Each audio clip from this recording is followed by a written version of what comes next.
So at Penny, we got the top carriers for it. There's some of them are up here on the board. Surety is a company that we use that specializes on the blue collar side of disability protection, and then Mass Mutual and Principal and Peterson will handle a lot more of the white collar type of disability policies. So between those four, that's a pretty solid group for us to be able to make available to you guys to get your clients serviced.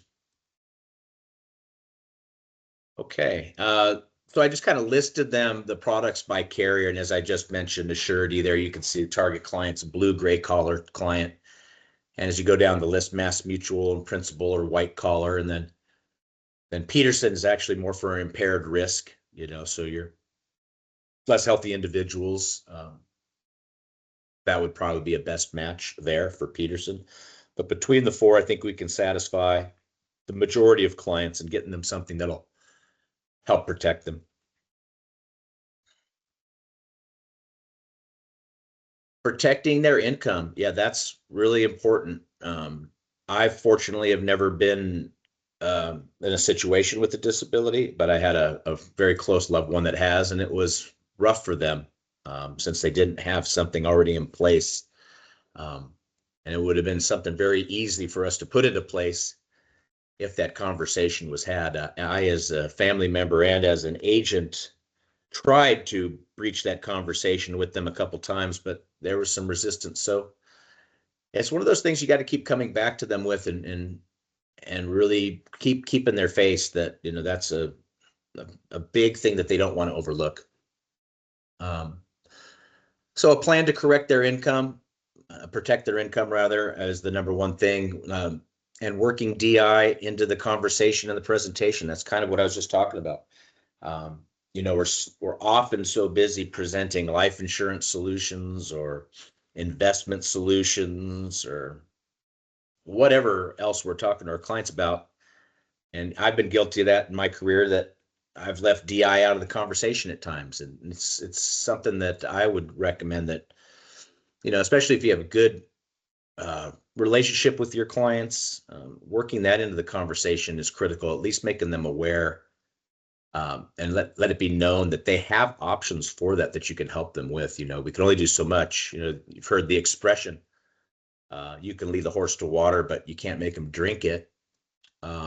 Well, I try to lead all my clients to the water and at least let them know that there is a plan that we can put in place for them to protect their income and their family. So discussing which plan is best for them. I mean, that's important. And that sometimes is where the confusion is. If that ever is a point of confusion and you need assistance pairing the right plan for your client, that's what we're here for at Penny. We're going to have those conversations with you. I'm here personally to help you on that side. Plus our team is there to put quotes together, find the best plans that fit, so you can go back and present to your client the right option.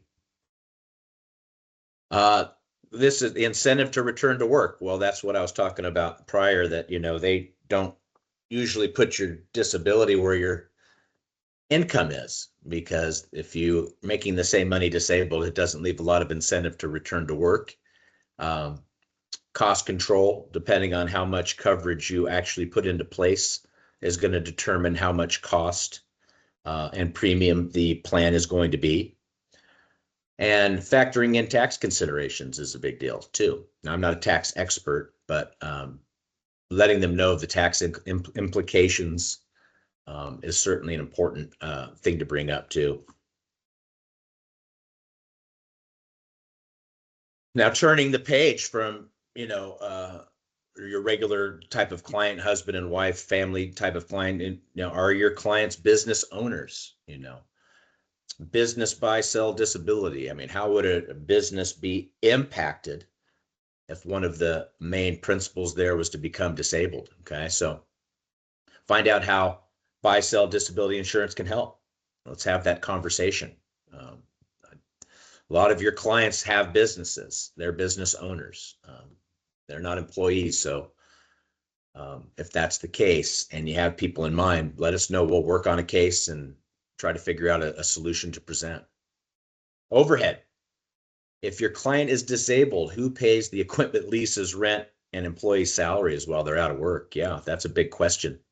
Like I said, when the income goes, all the bills pile up. It's hard to keep up with everything when cash flow stops. So sole proprietors with employees are especially vulnerable. Okay. Get the details at the link above. I'm sorry I did not include that link in this, but to the point, sole proprietors with employees are especially vulnerable because everything's on them. So talking about that is huge. Key employee. A lot of you guys have clients and you've had conversations about key employee, or it may come up down the road. So let's say your client's best employee becomes permanently disabled. What happens to the business?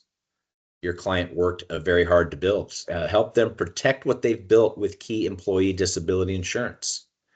Those plans are very popular and very beneficial to protect somebody going down with an injury and being able to keep the business afloat, keeping the business going. So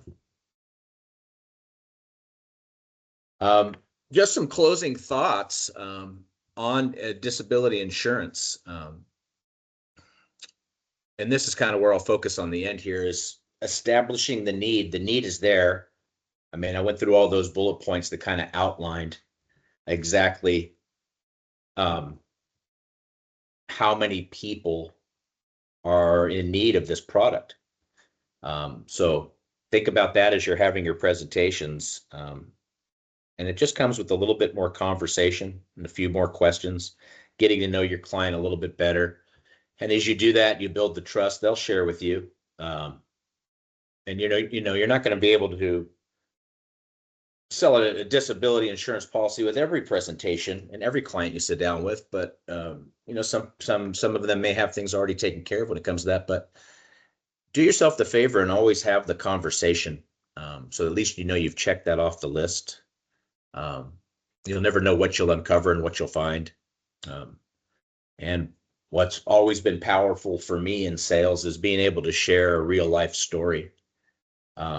We all have a lot of experiences we've had and a lot of things that we've gone through, or a lot of people that we know that have gone through a lot of challenges in life, or a lot of different things. And you can use those stories in your presentation to kind of highlight the importance of this particular product. So I'm always looking for that in my sales process to kind of mirror something that's happened to me in my life and interject it into the presentation. Another huge one from the sales perspective is, are we targeting the right prospects? That's always super important.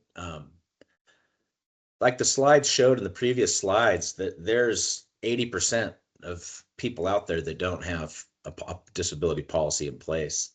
So 8 out of 10 people are going to be the right prospects. Getting in front of them and having those conversations, I keep circling back to that, is what's key. And then cross-selling. I mean, listen, if you've already sold this particular client something and you're cross-selling over to disability, it's going to be a lot easier discussion for you all to have. Or perhaps the disability policy, you sell them as the first policy that you help them with. Then eventually down the line, you're going to be able to cross-sell other things back the other way. I've found that it's a lot easier to sell a client that I already have a relationship an additional policy than it is to help them with one when I've just recently met them. I mean, so cross-selling is a big part of my process when I'm out in the field, or I've been out in the field in the past. Cultivating centers of influence, we all know how powerful that can be. That you can get turned on to referrals to all different types of different people that you can have these conversations with, just by developing those centers of influence. Whether it's a club or a business group or a chamber of commerce, there's whether it's an attorney that or there's several different ways to cultivate those centers of influence. And that's something that I've always tried to keep in the front of my mind, is to work on doing that. And at the end of the day, it's just about having the conversation. If the conversation never comes up, then the insurance is never going to be presented, and there's never going to be any help given to your client. I mean, if we're not it's up to us as the agents to bring it up and to have that conversation. I mean, very rarely will you have one that brings it up on their own. Sometimes it'll happen. Sometimes they already have this type of thing on their mind already, and they approach you about it, but it's very seldom. I mean, it's something that we as agents need to work into the conversation. And like I said before, am I going to sell a disability policy to everybody? No, but I would like to make sure I at least have the conversation. And like I said, lead the horse to the water. And then if they don't drink it, then that's fine. But at least I know, and I can make a note in my file that on this date, whatever date that was, we had a conversation about disability insurance, and it either had taken direction to getting them covered or not. So that's essentially it. So it's telling the story and having the conversation. Reach out to us for help. We have the staff here to help you.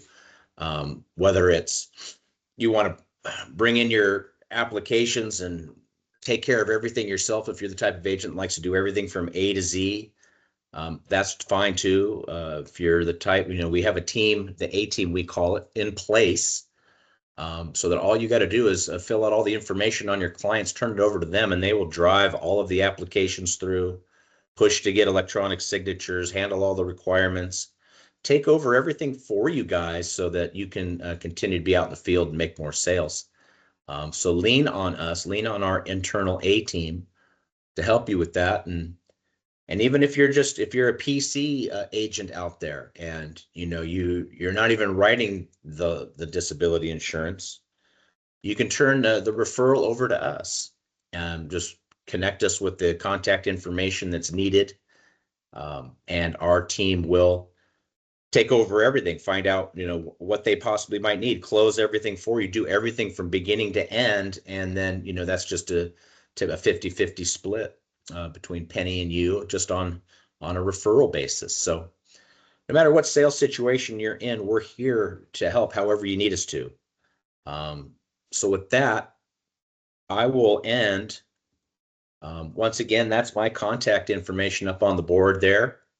I'm the brokerage manager here at Penny's. Email is cstrano@pennyinsurance.com. And then phone number 800-823-4852 to reach me. The extension on here is incorrect. So if you're all listening, it's going to be 1005. And I will reach out with my contact information to everybody that's attended the call, or anybody that requests a recording, so that they can have the correct extension. But I did want to make note that that extension 3974 is not going to work. So once again, that's extension 1005 to get me. Okay, so it's been a pleasure to be on with all of you today. I'm grateful that you've taken the time to spend with us, especially during, we're just a few days ahead of Christmas and the end of the year. So with that being said, I'll turn it back over to Chris and see if there's any questions there. Sure. So we have a few questions that came in. Pardon the background noise. There's something going on outside, so I apologize for that. So the first question is, how does disability insurance increase revenue per household compared to life alone? Well, I don't know if it's going to increase household. I mean, what it's meant to do is it's meant to replace what's lost when you left. And that's why designing the right disability policy is important, because there's certain levels that you can do. It's all going to depend on the level of insurance money that you want to have come in, and the premiums are going to be based on that. So I wouldn't say disability is like creating income. It's just to replace what you're losing. That's how I would assess that comparison. Gotcha. If that makes sense. Yeah, makes perfect sense. And here's the next question. How often are agents able to cross-sell disability into existing life policies without a full restart of the sales process? Well, that all depends on the relationship you have with your client. Obviously, the better relationship you have, the easier it is. But like I said earlier in the presentation, I can tell you from experience that if you're cross-selling the disability off of a policy you've already wrote, whether it's, life insurance, or you've written them an annuity or some type of retirement account, that cross-sell is going to be a heck of a lot easier because they've already done business with you. You've already solved their original problems and they have faith in you to solve this one. Will it be a little more difficult in the beginning if this is the very first thing you're presenting? Yeah, but that's why we're here to help, to make sure that you have the right solution to give them and to offer them, um, to hopefully get some transaction and some business going with them.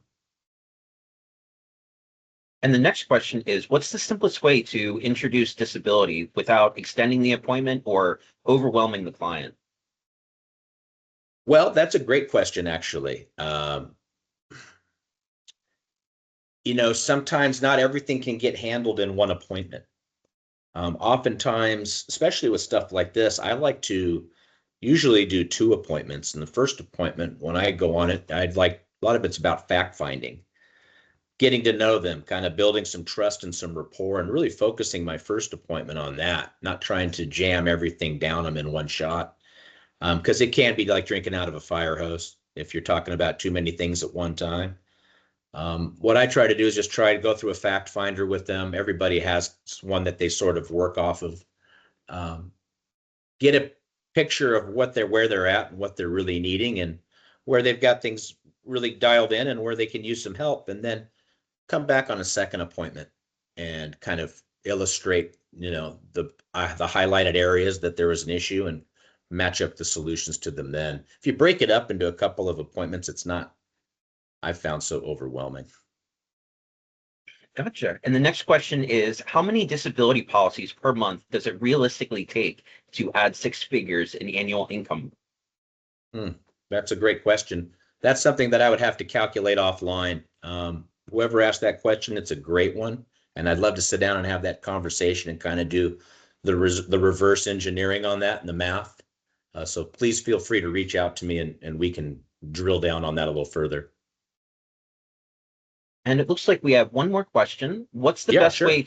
What's the best way to handle I already have something through work?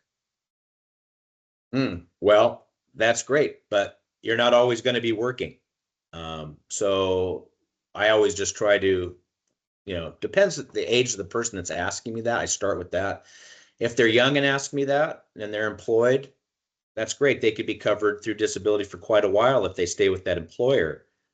But oftentimes when you separate from service, those benefits separate as well. So having something that's freestanding, that's locked in under your own control and not your employer's, is just another added layer of protection.